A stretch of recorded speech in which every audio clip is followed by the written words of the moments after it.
All right, this is the final lecture on week three, geoengineering.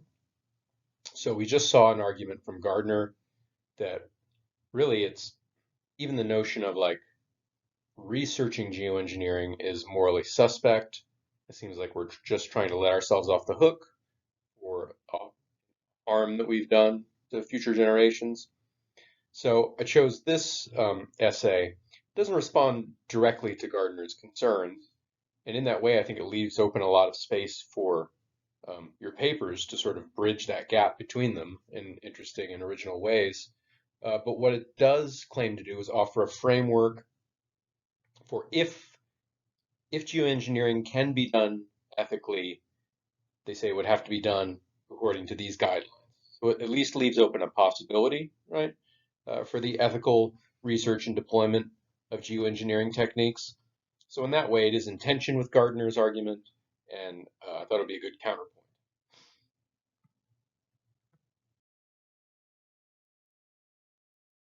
All right, so it begins with a little background, which you probably at this point are familiar with, right? But they define climate change geoengineering as the deliberate large-scale manipulation of the planetary environment to counteract anthropogenic climate change. Anthropogenic just means human caused. So, why would we contemplate geoengineering? Well, as again, as you're probably familiar with, reduce the first right way to counteract the first and best way to counteract climate change is to reduce our emissions, but international negotiation and even within the U.S. policies on sort of forcing that reduction to happen is just going very slowly, and it seems very unlikely and probably in fact impossible that we'll be able to get that project going in time to prevent some of the worst effects of climate change. It's really already too late. But the idea is we might be able to buy time by artificially cooling the globe, right? Slow down the whole heating up process, gives us time to get our butts in gear as far as reducing emissions and doing stuff the right way. It might also be cheaper, right? It would be costly at first to just whatever it took to get rid of fossil fuels. That might involve like taxes or some sort of disincentives to using fossil fuels. Um, that's an expensive prospect, whereas some of these geoengineering projects would be much cheaper in the long run. Of course, we saw that maybe you have to consider sort of narrow costs and then broader costs of sort of the consequences, right? So it depends on how you calculate it. And here they're also going to focus on stratospheric sulfate aerosol injection, right? Just like this volcano here is shooting particles into the air, which has the effect of deflecting sunlight, cooling down the Earth. We could do that artificially. So that's again is I mean they're not concentrating quite so much as Gardner on that one, but it is a useful sort of like example to a concrete example to sort of form your argument. Okay, so that's why you might want to do geoengineering, right? So why should we worry about it? Why should we not want to do it? Well, they cite about well, exactly five different reasons. There may be more, there may be less out there, um, that people are hesitant, right, to embrace geoengineering. There's sort of a general feeling that it's sort of morally wrong to play God and sort of like monkey with nature in this large scale way. Um, it's not clear whether that's a concern for possible unforeseen consequences, right, which could be a utilitarian concern, or if it's some sort of deontological claim that we have a moral obligation not to interfere with the environment in this way. But in either sense, that's one concern. Another worry is that the effects of geoengineering may be unequally distributed. The poorest may still suffer. We see that's already the case with global warming. It's they don't quite explain the details of how that might happen, but it kind of tends to be uh, a given of sort of like geopolitics. The rich countries get off easier than the poor countries. The case with geoengineering as well. Three, there's the worry that Gardner expressed as well. Geoengineering may make us think, okay, problem solved. Now I don't have to worry about emissions, right? So it can sort of encourage these relaxed attitudes that would make then the emissions worse. Number four, uh, some of these do, if you start them, you are kind of locked into them. So apparently, I don't know the details of why this is the case. If you go with this sulfate aerosol injection strategy, you kind of have to keep doing it. And if you stop, you'll actually sort of increase the temperature again, sort of fairly quickly. Um, whereas if you did, carbon capture, right, where you pull carbon dioxide out of the atmosphere and sort of lock it underground, um, that doesn't have the same sort of lock-in effect that the aerosol injection would. So different strategies are going to have different uh, consequences in that regard. And five, some geoengineerings are so cheap and easy to do that once they're developed, the worry is that anybody could sort of take the technology and just do it themselves. So a rogue nation might decide to do it, or a company, right? Elon Musk might decide that he just wants to do it on his own and he doesn't care if he gets thrown in jail or whatever. And that's worrisome as well, right? If we do this, we want it to be sort of vetted and know that it's a good idea rather than have just some sort of crackpot doing it. Okay, so a group of sort of ethicists got together and formulated these Oxford principles, and what they are is a framework that, if it's followed, could at least allow for the possibility of morally acceptable research and deployment of geoengineering. So they don't offer a ton of argument for this, right? They sort of lay out the principles, and then they go on to lay out sort of some more general ethical principles that are behind the Oxford principles. And so that does add plausibility to it. But it's not like as argumentative as some of the essays we've read, as just sort of laying out what they say these things are. But they're nonetheless interesting, and again, could form an interesting counterpoint to Gardner if you want to write a paper on that. So we'll go through the principles, and then we'll go through sort of the more general ethical principles that these specific geoengineering principles are based on. So principle one, geoengineering is to be regulated as a public good. So what is a public good? I have some examples here, right? Public parks, street lighting, drainage systems. These are things that are for everyone to use, right? They're for everyone's benefit, and they're in a sense owned by everyone, right? So they're not ruling out sort of involving the private sector, right? Private companies, especially if we need their help to make this work, make it go faster. Um, but it needs to be ultimately regulated by sort of public governing bodies, um, not private companies, right? You don't want our planet's future in the hands of one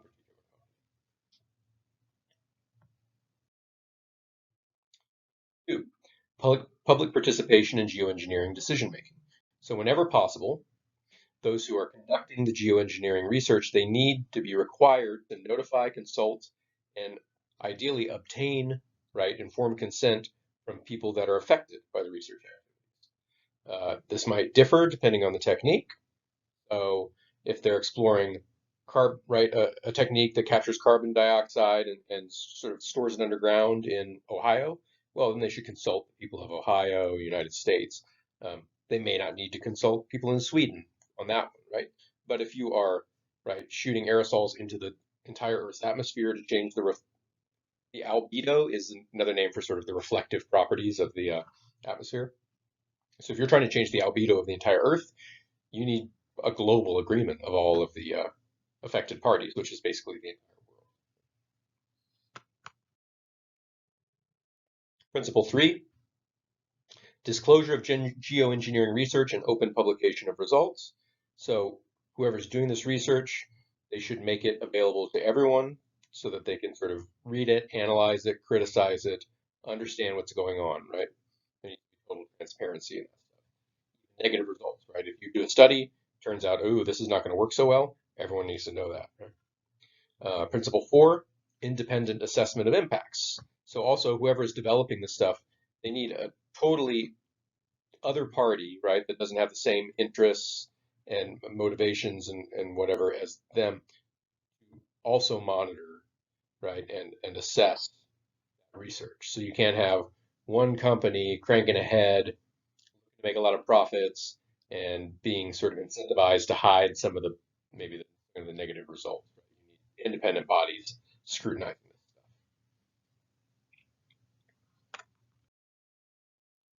And principle five, governance before deployment. So any decisions before the research is one thing.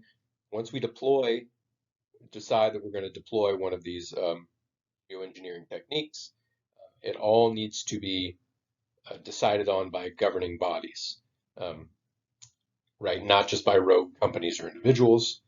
And this governing body ideally should be checking to make sure that all of this is in accordance with the Oxford principles, right? Before we deploy anything, that nothing has been hidden, right? It's all been transparent. The people affected has been um, gotten as far as that's practical, and so on, right? So um, it might end up that the governing body that's needed doesn't exist yet, right? It might need to be an international governing body, but there needs to be some sort of governance that's responsive to the public, that's in charge of all this stuff before we go ahead with anything. And if it turns out that it just can't be done, right? That they can't complete this research and deploy it while staying in accordance with these principles, right? Maybe they can't get the approval of everyone who is affected, then they shouldn't do it. That's what the now they leave it open that of course, we might have to revise these principles, right? That these are just very general and abstract, and once we get into it, who knows what could come up, right? But they're meant to be highly general and pretty flexible so that they could stick around, not have to be revised hopefully too much, and apply in a wide range of circumstances. Okay, so how do these function then? Well, like legal principles, they're very abstract. They're meant to be, again, widely applicable in a variety of concrete situations. This is going to be necessary because of the variety of geoengineering methods. Um, Carbon capture, sulfate injection, are very different rules. One is very localized, one is worldwide. Um, but whatever specific project you're pursuing, the idea is that you should be able to offer an account of how it conforms to the Oxford Principles. Okay, so those are the principles. That's how they would function, right? They're supposed to be sort of an independent metric that everyone has to measure up to with whatever geoengineering project they're researching. And, and if you can't show that you have met these Oxford principles, then you shouldn't be able to pursue the thing. And again, you'd have to have some governing body that can. So now this is, in a way, an argument for the principles, insofar as they say, well, here's the more general ethical reason why, right? We chose these five. So the value behind principle one, remember, principle one is that geoengineering is to be regulated as a public good. So the idea is that everyone has an interest in a good climate, right? Everyone on the planet has an interest in a good climate, and the climate belongs to everyone. Um, I don't you may have not thought of that as a necessarily true, but if you think about it, it seems to be true, right? And nobody owns the climate, right? It seems to be a general public good. So, um, due to the nature of the sort of the thing they're manipulating, which doesn't seem to belong to any particular person, but to everybody, that means that whatever they do with the environment, it should be for the benefit of everyone. What do we mean by the benefit of everyone? There's lots of different ways in philosophy that we cash that out. Um, there's a popular sort of strategy that comes from John Rawls, right, which says that it's the maximin principle. It says, well, we can tolerate a little inequality or a little differences in who gets benefited more or less, so long as the worst off are benefited, right? So shuffle it around as much as you want, but as long as basically as long as the rising tide lifts all boats and everybody's a little better off, then a little inequality can be tolerated. Or you might have a different account. You might think, no, we need total equality, right? Equal benefits to everyone. However you shake it out, whatever you mean by benefits, um, that needs to be for everyone, right? Of course, this principle entails some tricky questions about patents and the technology used, right? So, if you're a company that creates a geoengineering technology, are you not allowed to profit off of it? Does it have to be sort of an open source thing? Um, And they claim the Oxford principles aren't presupposing anything about that. They do note there's a potential for conflict, right, between intellectual property and the benefit of all, but sort it out in a way that everyone's happy.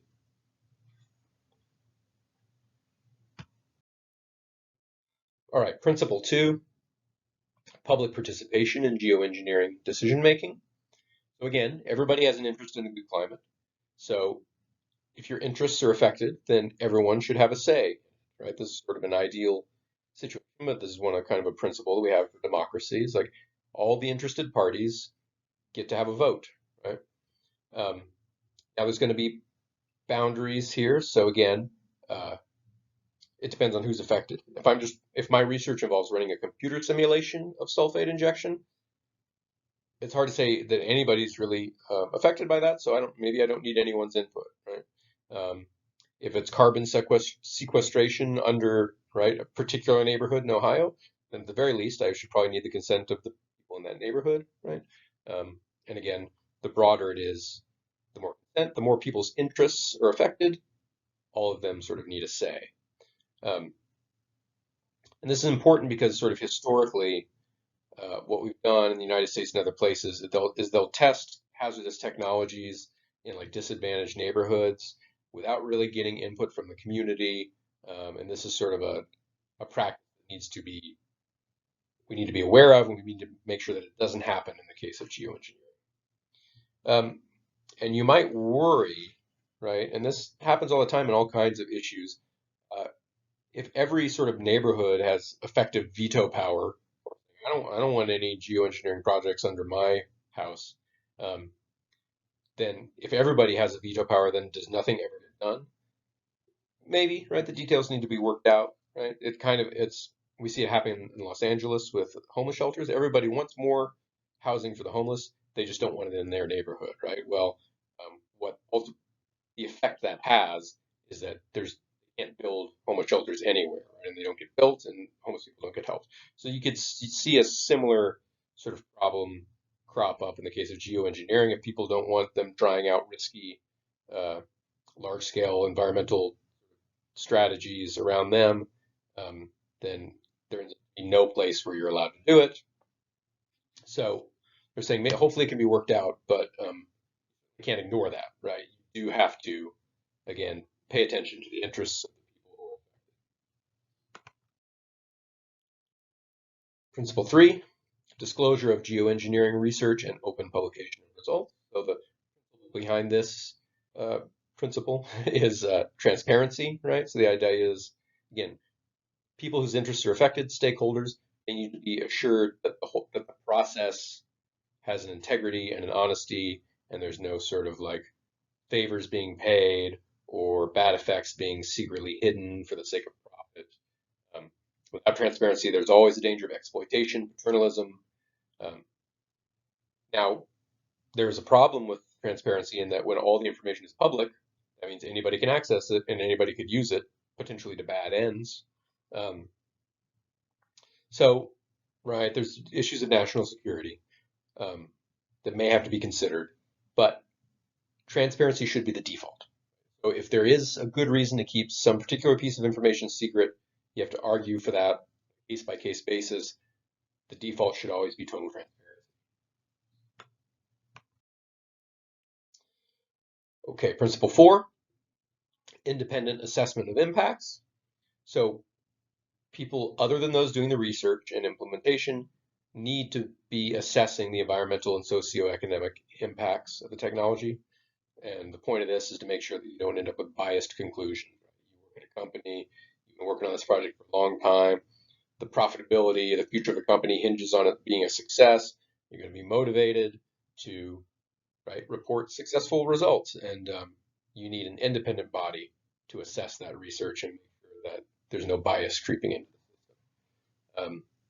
There's a lot of open conceptual questions about what constitutes independence and what the standards would be, but those can be worked out. But the idea is you do need some sort of independent body keeping an eye on whoever's doing the research and the implementation. And finally, the principle 5, governance before deployment. So the idea is once we've done enough testing, whatever that means, we need some guidance on how, when, and how to transition to deployment. And the only way we know how to do that fairly is right through democratically elected bodies, democratic governance, and it's probably going to have to be international governance. We're probably going to have to create some sort of body or expand the powers of the UN or something um, to make that happen. Uh, so again, what's the details? How would the organization work? It would probably refer back to principles 1 through 4. So these Oxford principles may also be a guide to constructing proper governance deployment. All right, so again, the plan is those are the principles, and the idea is that every stage of development and deployment, whoever's doing the research, whoever's approving these things, they need to demonstrate that they're upholding the Oxford principles at regular intervals throughout the process. And then those uh, claims of right, those demonstrations will then be reviewed by independent reviewers. And so the idea, this is Rayner and colleagues, this is their best shot at saying if we're ever going to do geoengineering, here's how it potentially could be done. Right now, they leave it open that maybe no possible geoengineering project could actually ever satisfy those principles, and in that case, they would agree with Gardner that it shouldn't be done. But they do leave open the possibility that it could be done ethically. Right? So um, those are the two viewpoints that I've chosen to address geoengineering here. If you find this interesting and want to write a paper on it, I think there's a lot of room uh, to in the middle here to discuss those points. So next week we are on to neurotechnology, cosmetic neurology, and some fun stuff about the brain. All right, see you then.